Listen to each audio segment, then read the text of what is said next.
Captain, নিজের ওপর আপনি নিয়ন্ত্রণ হারা কেন হচ্ছেন? দয়া করে একটু ধৈর্য ধরুন, শান্ত হন।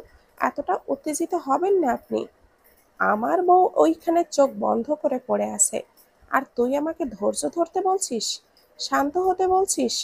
ডাক্তার ওখানে বলেছে 12 ঘন্টার মাঝে জ্ঞান ফিরবে কিনা নিশ্চয়তা দেয়নি, আর তুই আমাকে উত্তেজিত হতে মানা করছিস? আমি উত্তেজিত হব না তো তোর নানা উত্তেজিত হবে? চিৎকার করে কথাগুলো বলতে ইচ্ছে হলেও বলল না ইহাম। চুপচাপ শুনে নীরব রইল। তার ভেতরে অস্থিরতার প্রবাহ করছে, শিরায় শিরায় ছুটে চলেছে উত্তেজনা। কোনোভাবেই ভেতরের দামামাকে থামিয়ে নিজেকে শান্ত স্থির করতে পারছে না।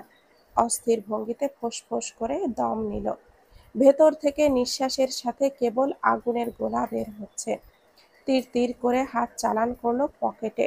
সিগারেটের প্যাকেটটা হাতে দেখেই দূর থেকে ইব্রাহিম এক নজরে তাকিয়ে রইল।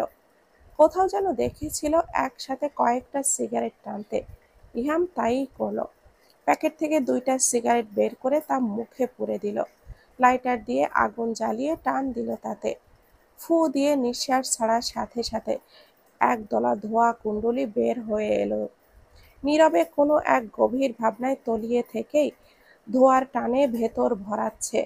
ইব্রাহিম কেবলই স্তব্ধ হয়ে দেখছে ইহামের অস্থিরতা। ক্যাপ্টেন খুব বেশি স্মোক করে না, মাঝে মাঝে কয়েকবার খেতে দেখেছে তাদেরকেও তো। ক্যাপ্টেন সবসময় মানা করে সিগারেটে টান না দিতে, আর সেই লোক কিনা এইভাবে ধোঁয়া ফুঁকছে, তাও একসঙ্গে 2টা। তার ভেতরে ঠিক কতটা প্রলয়নকারী উত্থাল ঢেউয়ের আঘাত বিচ্ছে ভাবা যায়। ইহাম আপন শোকে একের পর এক টান দিয়ে যাচ্ছে। সুখ টানেও তার ভেতরে স্বস্তি পাচ্ছে না। ওই মেয়েটার চোখের পাতা বন্ধ হওয়ার সাথে সাথে কি তার স্বস্তি শান্তি সব গায়েব হয়ে গেল নাকি? ভেতরটা এতটাই অশান্ত হয়ে উঠছে বারবার। মেয়েটা তার চোখের দিকে তাকাচ্ছে না, কথা বলছে না, কথার উল্টো পিঠে কাজ করছে না। এই বিষয়টা যে তাকে ঠিক কতটা পীড়া দিচ্ছে, কতটা দুমড়ে মুচড়ে নিঃশেষ করে দিচ্ছে, তা কাকে বোঝাবে সে? দাঁতে দাঁত চেপেও ভেতরের আঘাত আনা বজ্রঘাতগুলি প্রতিহত করতে পারছে না সে। ভেতরটা এতটা পুড়ছে যে ইচ্ছে হচ্ছে আকাশ বাতাস কাঁপিয়ে চিৎকার করতে। ইহামের এই উগ্র অস্থিরতার ভাব দেখেও ইব্রাহিম ভীত হয়ে আরেক পা এগিয়ে গেল। কিছু একটা নিয়ে বেশ চিন্তিত হলেও এই মুহূর্তে বিষয়টা জানানোর একটা আবশ্যকতা আছে। যদিও সে জানে না এই উন্মাদনায় বিষয়টা শোনার পর ক্যাপ্টেন ঠিক কতটা উচ্ছৃঙ্খল হবেন, তবুও পরিস্থিতির বিবেচনায় তাকে যে জানাতেই হচ্ছে। ইব্রাহিম স্লথ এগিয়ে এলো। ভয় পাচ্ছে সে। গলা কেশে বলল, ক্যাপ্টেন, একটা কথা বলতে চাইছিলাম। বজ্রবেগে ক্ষিপ্ত ভঙ্গিতে ইহাম ঘাড় বাঁকিয়ে তাকালো। অসম্ভব লাল লাল ভিজে চোখগুলি, এগুলো দেখে আঁতকে উঠল ইব্রাহিম। ওই তীব্র চাহনি তার গা কাঁপিয়ে দিল। ওই হিংস্র নজরের তালে পড়ে বুকটা কেঁপে উঠল তার। ত্রস্ত পায়ে হলেও সামলে নিল নিজেকে। ঢোক গিলে স্থির হয়ে মাথা নুইয়ে নিল সে। বিক্ষিপ্ত গলায় চিবিয়ে বলে ইহাম, এই মুহূর্তে আমি কোনো কথা শুনতে চাই না ইব্রাহিম। আমার চোখের সামনে থেকে যাও। লিভ ইট, নয়তো খারাপ কিছু করে ফেলবো। ইহাম যে নিজেকে কোনোভাবেই সামলে নিতে পারছে না, আর না নিজেকে নিয়ন্ত্রণের আওতায় আছে, সেই বিষয়টা ইব্রাহিম নিজ দায়িত্বে বুঝে নিয়েছে। ইহাম পাশ কাটিয়ে 2 পা সামনে এগোয়।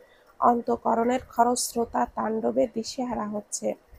তর্জনী আর মধ্যমায়ায় চেপে ধরা 2 সিগারেট আবারও ঠেকালো ঠোঁটে।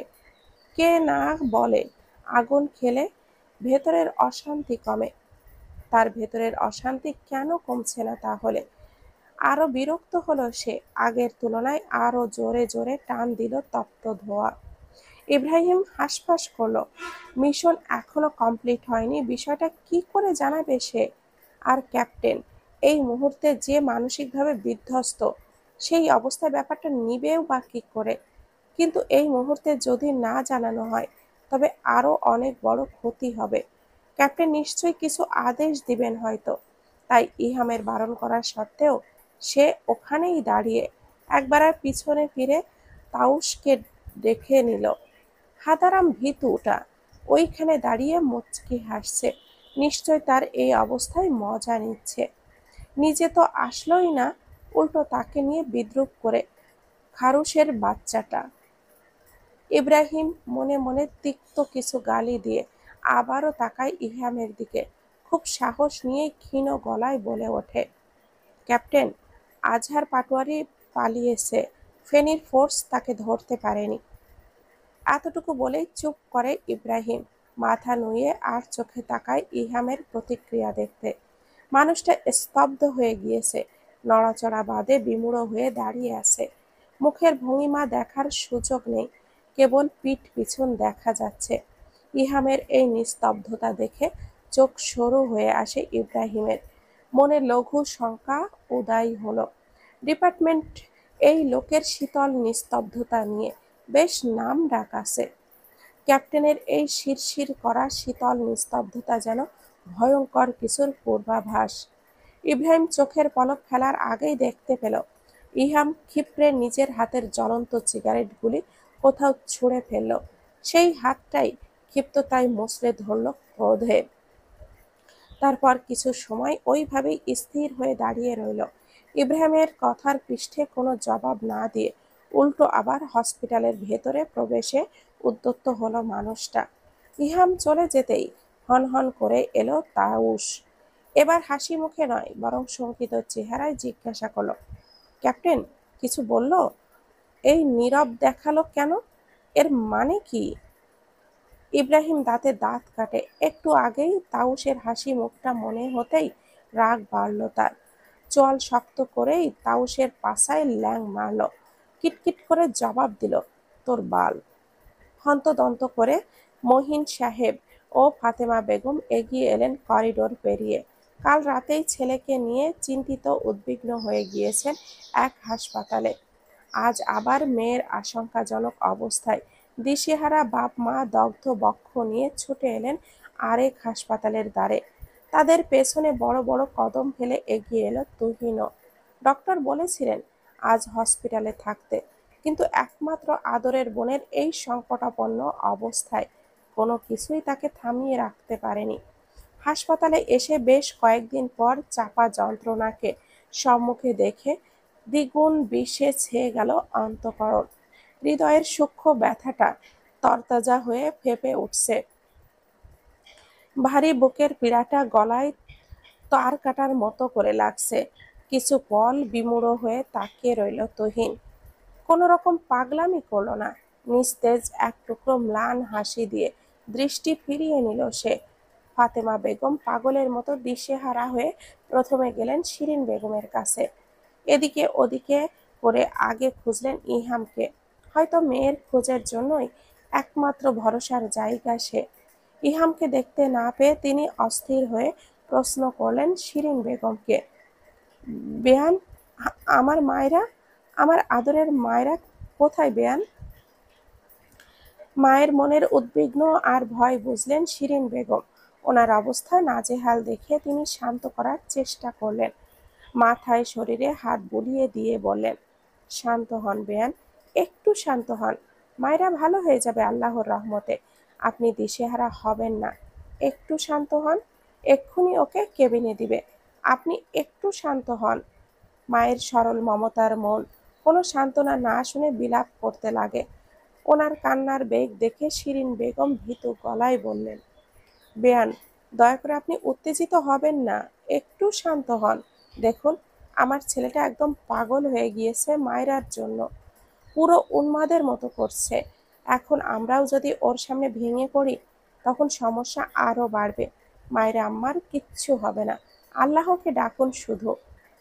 মহিন সাহেব এগিয়ে গেলেন ইসহাক চৌধুরীর নিকট। কাঁদো কাঁদো মুখ নিয়ে জিজ্ঞাসা করলেন মেয়ের কথা। আহারে, বেচারা মেয়ের চিন্তায় কাতর হয়ে আছে, গলাটাও কাঁপছে কান্নার দাপটে। ইস, পারছে না বুঝি অন্যদের মতো চিৎকার করে নিজের ভেতরের যন্ত্রণাটা উগলে দিতে। বাবা নামক ব্যক্তিটাকে সে সবসময় পাষাণ হয়েই নিজেদের কষ্টগুলি চেপে যেতে হয়। ইসহাক চৌধুরী বুঝি টের পেলেন মহিন সাহেবের ভেতরের দ্রিম দ্রিম কষ্টটা। তিনি সান্ত্বনা অর্থে ভরসা দিতে গিয়ে জড়িয়ে ধরলেন বুকের সাথে। তারপর আস্তে ধীরে জানালেন ডাক্তারের সঠিক কথাটা। মেয়ের এই করুণ অবস্থার কথা শুনে কেঁপে উঠলেন যেন মহিন সাহেব। চোখগুলি পানিতে টইটম্বুর করে একদম নিস্তব্ধ হয়ে তিনি ধপ করে বসে পড়লেন বাহিরে রাখা চেয়ারের ওপর। চাপা কান্নার কারণে ওনার পাঙ্গুর ঠোঁটগুলো একেবারে কাঁপছে। ওভাবেই পানি ভর্তি চোখগুলি নিয়ে কতক্ষণ তিনি ভাবে কিছু দেখে যাচ্ছিলেন কেবল। অতঃপর শরীর ঝাঁকি দিয়ে নিঃশব্দে কেঁদে ওঠেন তিনি। বাবা নামক শক্ত ব্যক্তিটাকে তুহিন খুব শক্তভাবেই কম দেখেছেন কাঁদতে কিংবা দ্বারস্থ হতে। সেই বাবাকে এইভাবে কাঁদতে দেখে তুহিন এগিয়ে এলো। বাবাকে সামাল দিতে সে ব্যস্ত হলো। দূর থেকে পাথরের মতো দাঁড়িয়ে শিপু কেবল দেখে গেল তুহিনকে। মানুষটার চোখ মুখগুলি একটু চাপা দেখাচ্ছে। শুকনো মুখটা যেন স্পষ্ট বলে দিচ্ছে মনের ভেতরের অভিব্যক্তি। মলিন মুখের আড়ালে বিষাক্ত যন্ত্রণাগুলি ভেসে বেড়াচ্ছে। তখনই মায়রার কথা মনে হলো। মায়রা ভাবি তো ঠিকই বলেছিল, কথাগুলি তো তার সাথে সামঞ্জস্যই। হাসি খুশি চটপটে ওই তুহিন ভাই কি তার কারণে মিলিয়ে গিয়েছে? একমাত্র সেই কি নয় ওই ছেলেটার দুঃখের কারণের হেতু? বুকটা মুচড়ে ওঠে শিপুর। স্তব্ধ হয়ে তাকিয়ে থাকে দূর থেকে তুহিনের ওপর। বুকটা ব্যথায় জমে ওঠে তার। তবুও পরিবারের গণ্ডি পেরিয়ে তা গলে পড়ে না। তুহিন ফোনে বন্ধুদের সাথে কথা বলছে গ্রুপ কলে। বারবার জিজ্ঞাসা করছে তার আরা আসবে কিনা, কোনো প্রয়োজন কিনা, রক্ত টক্ত লাগবে কিনা, এই সব নিয়ে খুব দোটানায় ভোগে শিপু। আর না পেরে এগিয়ে এলো। স্লথ পায়ে এসে তুহিনের পিছু দাঁড়িয়েছে মিনিট হবে। ভেতরে তখন শ্বাসরোধ অবস্থা, তবুও ঘাপটি মেরে দাঁড়িয়ে আছে সে। আরো একটু দাঁড়িয়ে থেকে ক্ষীণ গলায় ঠোঁট নাড়ালো, তুহিন ভাই বলে। চট করে তুহিন ঘাড় বাঁকালো। পেছনে ফিরে শিপুকে দাঁড়িয়ে থাকতে দেখে নিজেও খানিকটা স্তব্ধ হলো। তার ভাবনাগুলিও জমে এলো। তুহিন থমকে যাওয়া নজর দেখে হাঁসফাঁস করলো শিপুর ভেতরটা। অস্বস্তিতে মাথা নুয়ে হাতের নখ খুঁটল। শিপুকে বিব্রত অবস্থাতেই দাঁড়িয়ে থাকতে দেখে কপালে এবার ঈষৎ সরু হলো। এই মেয়ে এখানে দাঁড়িয়ে আছো কেন? ভাবা যায়। আর তার উপর কি সহানুভূতি দেখাতে এসেছে? আচ্ছা, শিপু যখন তার অবস্থার কথা শুনেছিল তখন কি ভেবেছিল সে? তার কি এই মুহূর্তের জন্য মনে হয়েছিল তার কারণে সে আত্মহত্যা করতে গিয়েছিল? নিজের ভাবনায় নিজেই তুচ্ছ হাসল তুহিন। আজ বাদে 5 দিন পর তার ফ্লাইট মালয়েশিয়ায়, আর সে কিনা এই কারণে নিজেকে শেষ করার চিন্তায় জড়াবে। এতই সহজ নিজেকে প্রমাণ না করেই ইহাম ভাইকে দেখাতে হবে না তার যোগ্যতাটা? কিছু বলবে শিপু? ফোনটা রেখে শান্ত গলায় জিজ্ঞাসা করলো তুহিন। চোখের পাতা তুলে চাই শিপু। কি জবাব দেবে বোঝে না। ফ্যাল ফ্যাল করে কেবলই তাকায়। কিছু বলতে চাইলে বলতে পারো শিপু। নিশ্চয় করুণা দেখাতে এসেছো? না। তৎক্ষণাৎ তাকায় শিপু। তুহিনের ঠোঁটের কোণের ওপরের হাসিটা তাকে যেন অবজ্ঞা করেই কথাটা বলছে, তা বেশ টের পায় শিপু। হৃদয়ে ভাটা পড়ে তার। তবুও ঠাই দাঁড়িয়ে আপনি কেমন আছেন তা জিজ্ঞাসা করতে এলাম। তাই নাকি? সেই মেকি হাসিটা আরো প্রসারিত করলো তুহিন। আমি কেমন আছি তা জিজ্ঞাসা করতে তুমি আমার কাছে এসেছো? আমি বাঁচি মরি তাতে তোমার কিছু যায় আসে? এসব কেমন ধরনের কথা তুহিন ভাই? কেন, ভুল কিছু বললাম কি? আমি জানি তুমিও আমার প্রতি দুর্বল শিপু, তবুও কেন আমাকে কাছে টেনে নিচ্ছ না? এই পর্যায়ে শিপুর বলতে ইচ্ছে হলো সত্যিটাই, কিন্তু আবারও পিছু টান তাকে জাপটে ধরছে। অগত্যা নিজেকে শক্ত করে নেওয়ার অভিপ্রায়ে বলে, এ কোন ধরনের ব্যবহার তুহিন ভাই? আপনি অসুস্থ ছিলেন, কেমন আছেন তা জিজ্ঞাসা করতে এলাম। তাতে কি আমি আপনার প্রতি দুর্বল হয়ে গেলাম? আপনি একটু ওভার থিঙ্কিং করে ফেলছেন না? তুহিনের পায়ের রগ মাথা থেকে উঠে গেল মেয়ের এমন ভাবসাব দেখে। দাঁত কিরমির করে বলল, তো এসেছো কেন? মজা দেখতে যে তোমার বিরহে আমি কতটা পড়ছি। পরিবারের বিরুদ্ধে গিয়ে যখন মেনেই নিতে পারবে না, তবে আসো কেন কাছে? মলম যেহেতু লাগাতেই পারবে না, তবে ক্ষত দেখতে আসার মানেটা কি? ভাইয়ের মতো হয়েছো, তাই না? এত পাষাণ, এত কঠিন তুমি। মনে রেখো, আমার থেকে ছাড় পাবে না তুমি, শিপু-টিপু। তুহিনের চোখগুলি লাল হয়ে আছে, চোয়াল শক্ত। শাসানোর দৃঢ় বাক্যগুলো মনের আবেগে টলমল করে উঠল। শক্তভাবে দাঁড়িয়ে থাকলেও খুশিতে তার মনের গ্লানিগুলি যেন কর্পূরের মতো উবে যেতে শুরু করেছে। মনের শান্তিটা চেপে রেখে কিছু বলতে উদ্যত হওয়ার আগেই চোখ যায় ইহামের দিকে। বেপরোয়াভাবে সে এগিয়ে যাচ্ছে বোধহয় বইয়ের কাছেই। যাওয়ার মাঝেই খুব ধারালো তীক্ষ্ণ চোখে পরখ করেও গেল তুহিনের সাথে তার কথা বলার দৃশ্যটা। ত্রস্ত পায়ে ইহাম এগিয়ে গেল কেবিনের দিকে। একটু আগেই মায়রাকে আইসিইউ এর কেবিনে শিফট করা হয়েছে। পা এগিয়ে নিতে পারছে না কোনো দৈব শক্তির বলে, যেন মাটি থেকে তার পা জোড়া কেউ টেনে ধরে রেখেছে। ভেতরের দুরু দুরু ধ্বনিটা কলকলিয়ে বেজে যাচ্ছে অনবরত। রুদ্ধশ্বাসে পা চালান করছে কেবিনের দরজার দিকে। সেই প্রথম মায়রার সাথে দেখা করতে যাচ্ছে কেবিনের দেওয়ার পর। তার উদ্বিগ্নতা আর বেপরোয়া ভাব দেখে বাকিরা তাকে নিয়েই শঙ্কিত। এই ছেলে না জানি আবার স্ট্রোক টেস্ট্রোক করে বসে। তার অধৈর্য আর অস্থির ভাব অবাক করছে মায়রার বাবা মাকেও। মহিন সাহেব মনে মনে মেয়ের জামাই নিয়ে তৃপ্তি অনুভব করছেন। মেয়েকে তিনি তাড়াহুড়ো করে অপাত্রে দেননি, বরং মেয়েটা তার যোগ্য মানুষের কাছেই পৌঁছেছে। কাঁপা কাঁপা হাতে ইহাম কেবিনের দরজা খুলল। নজর নিক্ষেপ করতেই দেখতে পেল একদম বেডে রুক্ষ মূর্তি হয়ে নিস্তেজভাবে পড়ে আছে মেয়েটা। শরীরে অসংখ্য তারের বেড়া জাল। ওই মুদে রাখা পাণ্ডুর মুখটার দিকে তাকাতেই যেন বুকটা আকস্মাৎ ছ্যাঁত করে ওঠে। কলিজা কামড়ে ধরা যন্ত্রণা হয় কোথাও। বুকের ভেতর প্রবলভাবে ব্যথাতুর দ্রিম দ্রিম শব্দ হয়। নিজের জীবনের পরোয়া না করা শক্ত মানবটার হৃদয় জমিনেও ভূমিকম্প শুরু হয় মায়রার অবস্থায়। হৃদয়ের ঢিপ ঢিপ অনুভূতি নিয়েই সে কম্পিত পা ফেলে কেবিনে। নিষ্প্রভ তেজহীন মেয়েটার পাশে আস্তে করে বসল ইহাম। কয়েক পল নিভৃতেই তাকিয়ে রইল মায়রার বাক্যহীন নিস্তেজ মুখশ্রীতে। ঝাপসা চোখে দৃষ্টি এবার মুখ থেকে এনে আবদ্ধ হলো সুই বিধানো হাতের ওপর। আলতো করে হাতটা তুলে নিজের মুঠিতে ভরে নেয়। খানিক নুয়ে সুই বিধা হাতে একটু করে চুমু খায়। আবার নির্নিমেষ তাকায় মায়রার আদলে। দহনে বুক ভার হয়ে চোখগুলি ভিজে এলেও গলার আওয়াজ শক্ত রেখে বিড়বিড় করে ওঠে ইহাম। এই মায়রা, দেখছো তুমি কত বেয়াদব হয়েছ? আমার একটা কথাও শোনো তুমি?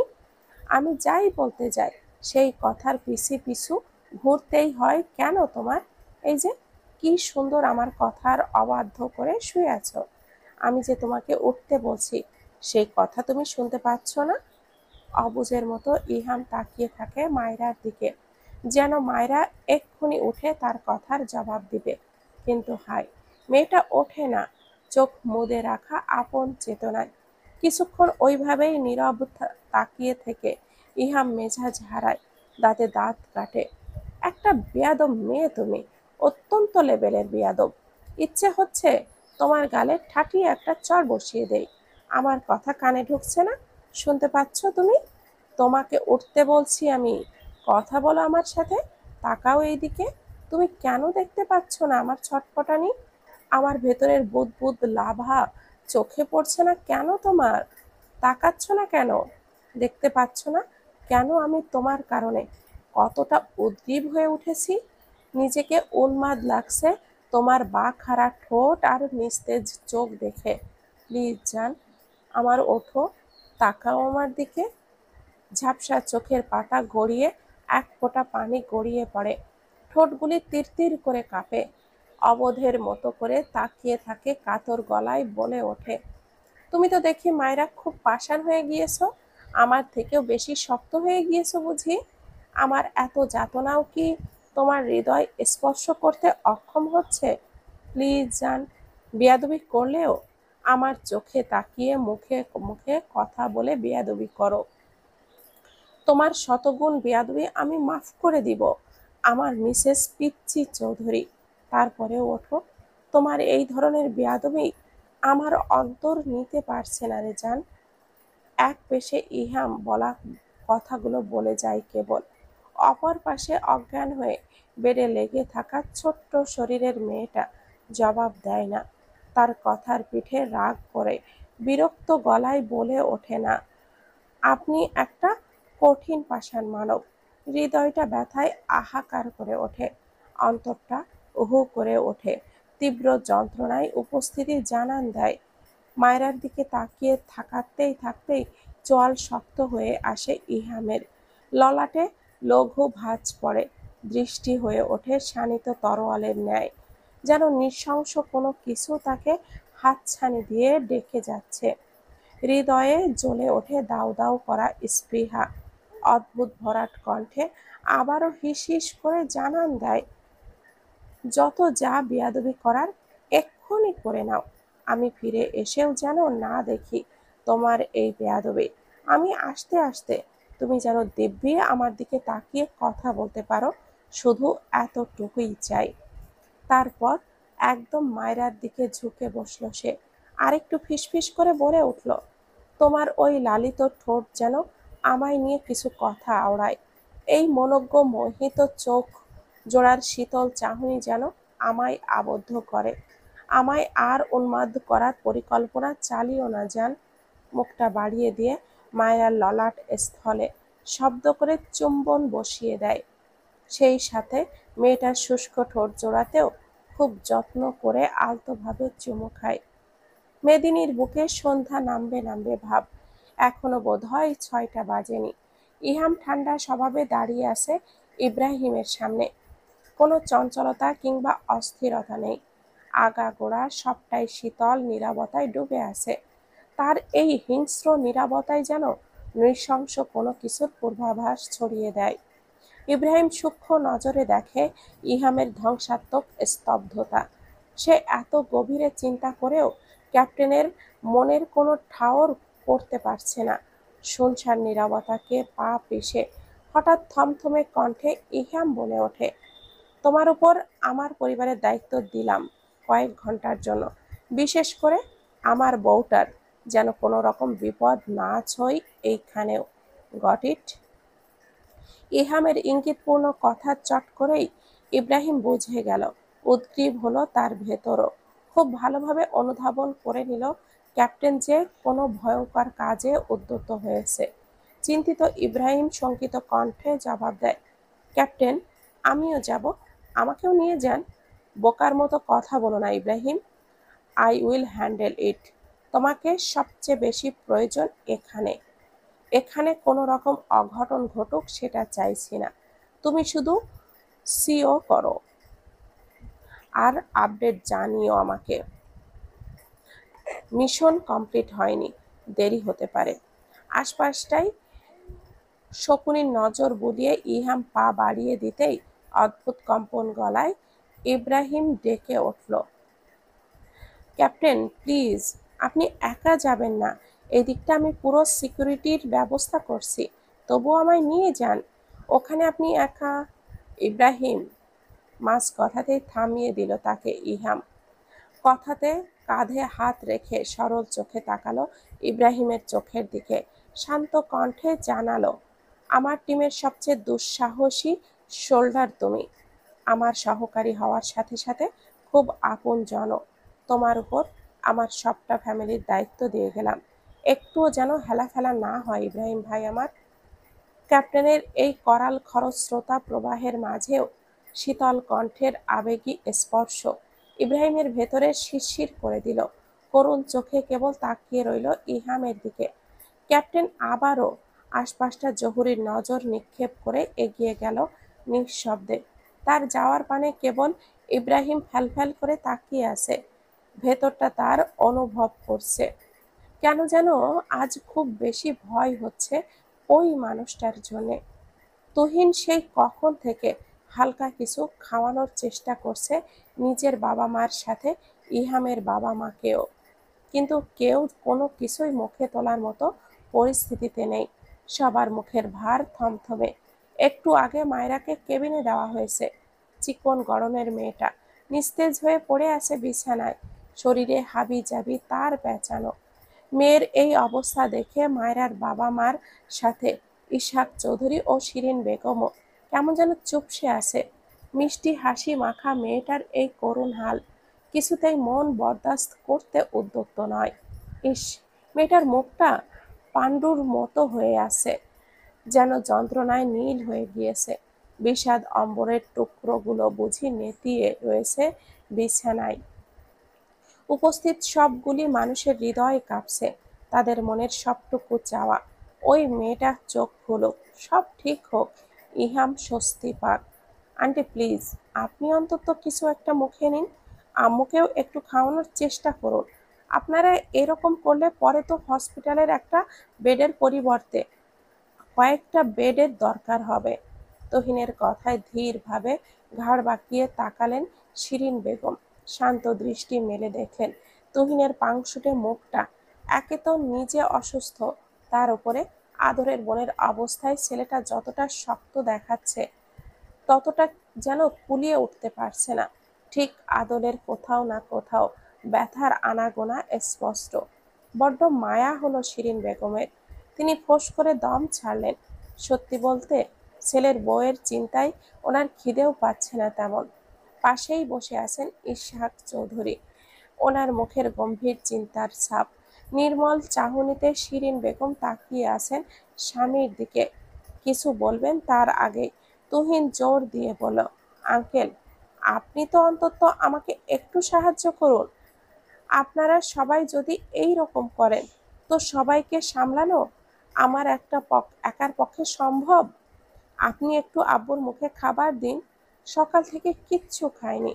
ইসহাক চৌধুরীর মায়া মায়া চোখে তাকালেন তুহিনের দিকে। ছেলেটা খুব ভালো, ভদ্র, নম্র মনের, পরিবারের প্রতি আলাদা টান আর দায়িত্বটাও আছে, যেন আজকালকার ছেলেদের ভেতর খুব একটা পাওয়া যায় না। সন্তুষ্ট হলেন তা ওনার ভঙ্গি দেখে। পাশ ঘুরে একবার স্ত্রীর দিকে তাকিয়ে ওই পাশে চেয়ে দেখলেন ক্লেশে ভারাক্রান্ত দুই বাবা মাকে, যাদের চোখে মুখে সবটুকু জুড়ে আদরের সন্তানের জন্য যাতনা নড়ে পড়েছে। তিনি এক দীর্ঘশ্বাস ফেলে এগিয়ে গেলেন অপর পাশে। স্বামীর দেখা দেখি উঠলেন শিরিন বেগমও। যাও, কিছু খেয়ে নাও গিয়ে। রুক্ষ স্বরে বলা কথাটা শুনে মাথাটা তুলে তাকায় শিপু। এতক্ষণ হাত পাঁচেক দূরে বসে সবটাই দেখছিল সে। যত তুহিন ভাই এর দিকে চোখ যাচ্ছে, হৃদয়টা যেন ততই পড়ছে। খুব করে চেয়েও ভেতরের ওই দুরু দুরু শব্দ কমাতে পারছে না শিপু। সেই সাথে গলাও খুব ভারী একটা কিছু ঠেকে আছে, যেটা তাকে নিঃশ্বাস দিচ্ছে না কোনোভাবে। এই বুঝি কেউ গলা চেপে ধরল তার। কি হলো? যাও, গিয়ে মুখে কিছু দাও। আপনি খেয়েছেন ভাইয়া? এই মেয়ে, একদম ভাইয়া টাইয়া বলতে হবে না তো। আমার বোন আছে, আমার আর কারোর মুখে ভাইয়া ডাক শোনার কোনো প্রয়োজন নেই। তোমার মুখ থেকে তো সেটা একদমই শুনতে চায় না, তাই আর ভাইয়া ডাকবে না। ঠিক আছে বললেই তুহিন বলবে। ঠিক আছে এমন? শিপুর কথায় তুহিন কপাল কুঁচকে একবার তাকালো ওর দিকে, পরেক্ষণেই দৃষ্টি ফিরিয়ে মুখ ঘুরালো। শিপুর কপাল কুঁচকে এসেছে। ভেবেছে এটা বলার পর তুহিন ভাই হয়তো রাগ করবে কিংবা তাকে ধমক দিবে। আপনি খেয়েছেন? আমার খাওয়া দিয়ে তুমি কি করো? তোমাকে খেতে বললাম তাই করো গিয়ে। আপনি তো অসুস্থ, তাতে কি? তোমায় দেখছি খুব দরদ। তখন বলেছি না, মলম যেহেতু নিজে লাগাতে পারবে না, তখন মলমের কথা বলতেও আসবে না। চুপচাপ গিয়ে খেয়ে নাও। ফোনটা হাতে নিয়ে হনহন করে তুহিন করিডোর পেরিয়ে চলে গেল। তার যাওয়ার পিছনে শিপুও এক দৃষ্টিতে তাকিয়ে আছে। তুহিন ভাইয়ের এই এড়িয়ে যাওয়াটা কেমন যেন তাকে আরো ভার করে দিচ্ছে। বুকের ভেতর সূক্ষ্মভাবে খোঁচাচ্ছে কিছু।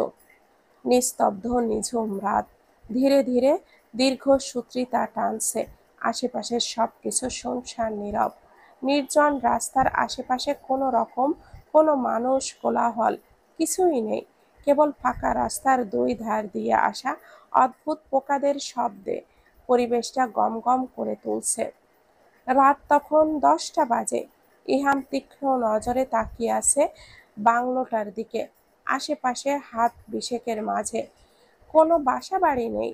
গোপন কাজ করার জন্য হারামজাদাটা ভালো জায়গায় বেছে নিয়েছে।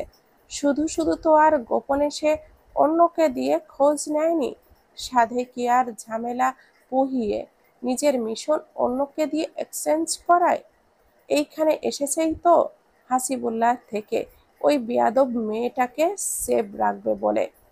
আর ওই জানোয়ারের বাচ্চা কি করলো? ওর জন্য মায়েরা আজ হসপিটালের বেডে নিস্তেজ। ওই কুলাঙ্গারের জন্যে মায়েরা আর তার সাথে কথা বলছে না, তার দিকে তাকাচ্ছে না। হাত মুষ্টিবদ্ধ করে ইহাম দাঁত চেপে চোখ দিয়ে তখন হিংস্রতার দলা দলা আগুন বের হচ্ছে। ধারালো চোখে ক্রোধের মতো ভেসে উঠছে মায়েরার নিস্তেজ অবস্থাটা। মাথায় ক্ষিপ্তভাবে কিলবিল করে উঠল আজহারের পরিণতি। মনে অঢেল বিদ্বেষ পুষে শক্ত চোয়ালে এগিয়ে গেল। বাংলোর আশেপাশেও তেমন কোনো গার্ডের দেখা পায়নি যে। পা বাড়াতে বাড়াতেই পেছনে গুজে রাখা 30 রাউন্ডের টাইপ 56 রাইফেলটা বের করে। শকিনীর নজর আশেপাশে পর্যবেক্ষণ করে থম মেরে ধরে রইল মেইন দরজার সামনে। চতুরতার সাথেই পাশ থেকে একটা ঢিল ছুঁড়ে মারল দরজার দিকে। এতে দুইটা কাজ হবে। আধুনিক প্রযুক্তির কোনো সিকিউরিটি ব্যবস্থা থাকলে সেটাও জানা যাবে, আবার ভেতর থেকে কেউ কৌতূহল কিংবা সতর্কতা কোনো কিছু একটা ভেবে বের হবে। দরজা খুলে একজনকে ইতিউতি করতে দেখে ইহামের ধূর্ত মস্তিষ্কটা মুহূর্তে ধরে নিয়েছে এখানে খুব বেশি সিকিউরিটি ব্যবস্থা নেই। আজহার যে এখানেই আছে সে 100% শিওর হয়েছে। মুহূর্তে ম্যাগাজিনে লোড থাকা গুলি থেকে বারুদের মতো বুলেট ছুড়ে দিল। সেই সাথে নিস্তব্ধ পরিবেশটাও কেমন যেন ভূমিকম্পের মতো কেঁপে উঠল। সাথে সাথে বাংলোর ভেতর থেকে থেমে থেমে বুলেট আসতে শুরু করেছে। ইহাম ভয়ঙ্করভাবে পৈশাচিক হাসি হাসে। গাছের আড়াল থেকে কভার ফায়ার করতে থাকলেও তার নিশানা গুলি একটুও ভুল হচ্ছে না। কাবু কায়দায় ঠিকই গা ঘেঁষে লাগছে। এক পর্যায়ে বাংলো থেকে যখন গুলি ছোড়া বন্ধ হলো তখন ইহামের রিভলভারের ম্যাগাজিনের রাউন্ড শেষ। কোনো রকম রিস্ক নিতে চায় না বলে আগেই ইব্রাহিমের পিস্তলটা নিয়ে এসেছিল। পিস্তলটায় 17 রাউন্ড ফুল আছে গুলি। সেটা হাতে নিয়ে সন্তর্পণে পা বাড়ায় ভেতরের দিকে। মুহূর্তেই হকি স্টিক নিয়ে কেউ একজন আক্রমণ করে তার দিকে। সেও মূলত প্রস্তুতি ছিল। এই পর্যায়ে শুরু হলো হুলুস্থুলুস। আজহার পাটোয়ারি দুপুর থেকেই ভয়ে কুঁকড়ে আছে। এই মুহূর্তে ইহামের হিংস্র চোখ তার ক্ষোভান্বিত মুখশ্রী দেখে তার কলিজা শুকিয়ে আসে। কেউ যেন ওই নরকীয় তাণ্ডব বন্ধ করতে পারছে না। ছেলে যে দানবীয় হয়ে উঠেছে। একে একে সব কটাকে কাবু করে ইহাম এগোয় আজহারের দিকে। ওই আগুন লাল চোখ দেখে ভয়ে তার আত্মা কেঁপে উঠলেও নিজেকে সামলানোর চেষ্টা চালায় আজহার। পরপর শুকনো ঢোক গেলে মরুভূমির মতো চৌচির হয়েছে গলার স্থল। দেখ, চোখে মুখে আজহারের সূক্ষ্ম আতঙ্ক, গলায় কাতর ভাব। আমরা বসে কথা বলি, তুই শুধু শুধু হাইপার হচ্ছিস। ইহাম জবাব দেয় না। এক দৃষ্টিতে তাকিয়ে মন্থর বেগে পা চালায় আজহারের দিকে। ততই যেন ভীতু ছেলেটা আতঙ্কে মূর্ছা যায়। ইহাম কোনো ধাতুর লোক। কি করে তাকে কাবু করা যাবে? কিভাবে তার কথাগুলি শোনানো যাবে এই দানবকে? ভাবে আজহার পাটোয়ারি। দেখ ভাই, তুই আমায় বল, তোর কি চাই? তোর যা চাই আমি তাই দেব। তবুও একটু শান্ত হয়ে বসে আমার কথাগুলো শোন। ইহামের কর্ণকুহর পর্যন্ত পৌঁছায় কিনা তা সন্দেহ। চোখ মুখ চোয়াল এখনো প্রগাঢ় কাঠিন্যতায় ছেয়ে আছে, আগ্নেয়গিরির মতো রক্তিম আভা মুখায়বে। আগের মতোই হাতে রিভলভার নিয়ে এক পা করে এগিয়ে যায় আজহারের দিকে। ছেলেটা ভয়ে দেওয়ালের সাথে লাগানো সোফায় গিয়ে জড়সড় হয়ে বসে। ইহাম এদিকে ওদিকে তাকায়। পাশ থেকে একটা কাচের টি টেবিল টেনে সেখানেই শরীরটা ছেড়ে বসে। দুই হাঁটুতে বাহু ঠেকিয়ে শরীরটা অনেকটা নিচের দিকে ঝুলিয়ে নেয়। ডান হাতের আঙ্গুলের মাঝে এখনো সেটা হেয়ালিপনার ছলে দেখা গেলেও বোঝা যায় পরিকল্পনা নিয়েই বসেছে। তাই কোনো রকম চালাকি করার সাহস পেল না আজহার পাটোয়ারি। ফেনীর দাপটে চলা একমাত্র প্রভাবশালী রাজনীতিবিদ আজহার পাটোয়ারি বাংলাদেশের এক দুঃসাহসী বীর শোল্ডারের সামনে কাঁচুমাচু করে বসে আছে। ইহাম অভাবেই নিচের দিকে ঝুঁকে বসে রইল কয়েক পল। আস্তে ধীরে মাথাটা তুলে তার দিকে তাকাতেই থমকে যায় আজহার পাটোয়ারি। ফাহাদ ইহাম চৌধুরীর মুখে ওই ভয়ঙ্কর এক হাসি দেখে তার বুকটা কাঁপে। মাত্রই না এই ছেলেটা লাভার মতো দেখল, এখনো যে শরীরটা ছমছম করে দেওয়া যায় শীতল চাহনি দিয়ে। কিভাবে হাসছে তার দিকে। নীরব এই রাতে একা বাংলোর ভেতর পড়ে আছে কয়েকটা নিথর দেহ। তাই বুঝি তার আরো গা ছমছম করছে। ভিতর ঢোক গিলল আজহার। কিরে, ভয় পাচ্ছিস? তুই একটু নর্মাল হ ভাই, আমরা স্বাভাবিকভাবে কথা বলি। তোর সব চাহিদা আমি পূরণ করব, কথা দিলাম। চোখ বন্ধ করে ইহাম রুম কাঁপিয়ে হেসে উঠল। তার ওই বিদঘুটে হাসি কক্ষ জুড়ে বারবার বাড়ি খেয়ে আবারও প্রলয়নকারী কোনো ধ্বনি শোনালো। হাসতে হাসতে যখন ভয়ে আজহারের ঘাম ছুটল, তখন আপনা আপনি কেবল ধীর স্থির হলো ইহাম। আবারও চোখে মুখে প্রবল ক্ষোভ আর বিদ্বেষের আগুন জ্বালিয়ে তাকায় আজহারের দিকে। বিক্ষোভ মেশানো কণ্ঠে চিবিয়ে বলে, তুই কার গায়ে হাত তুলেছিস জানিস? ওই, এই জানোয়ারের বাচ্চা মাতার, কার দিকে হাত বাড়িয়েছিস আঘাত করার জন্যে? ভেবেছিস এই কয়েক ঘন্টায়? ইহামের কণ্ঠের আশপাশ ঘেঁষে ক্ষোভ আর তীব্র ক্রোধের ফুলকি বাড়ছে। আজহার আবারও ঢোক গেলে প্রাণনাশের ভয় হয় তার গাঢ় করে। এই এই হারামজাদা, তুই কারে কষ্ট দিয়েছিস জানিস? তোর কারণে আমার প্রাণপ্রিয় বেয়াদব নারীটা হসপিটালে কি করে শুয়ে আছে জানিস তুই? নিস্তেজের মতো চোখ বন্ধ করে রেখেছে, একটা বার আমার দিকে তাকাচ্ছে না। বেয়াদবটাকে বললাম উঠতে, নয়তো লাশ মাটিতে গড়াগড়ি খাবে, তবুও শুনল না সে। এবার দেখ তোর কি করি আমি। আমি, হ্যাঁ তুই, তুই যতটা কষ্ট দিয়ে আমার বেয়াদব স্ত্রীকে হাসপাতালের বিছানায় শুয়েছিস, বিশ্বাস কর তার চেয়ে 1000 গুণ বেশি কষ্ট দিয়ে আমি তোকে কবরে 3.5 হাত মাটির নিচে শোয়াবো। যা, যা, ক্যাপ্টেন ফাহাদ ইহাম চৌধুরী তোকে কথা দিল। শির দ্বারা বেশ শীতল ঘাম ছুটে আজহার পাটোয়ারির।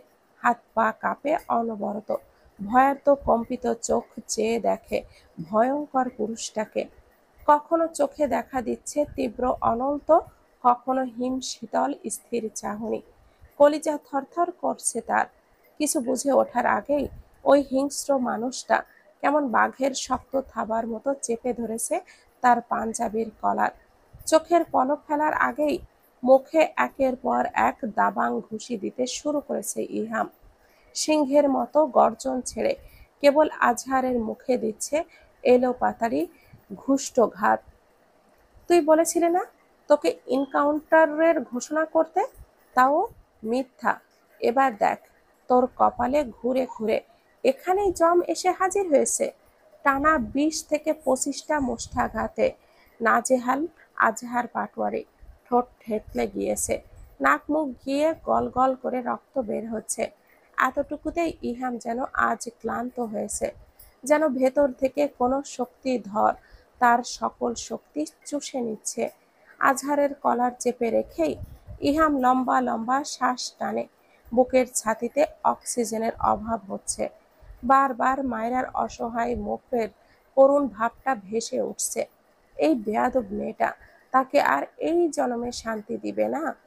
ঘাড় ঘুরিয়ে ইহাম অদ্ভুতভাবে এক গাল হেসে উঠল কিঞ্চিত পরিমাণ, বিড়বিড় করে আওলালো, আমার বেয়াদব জান।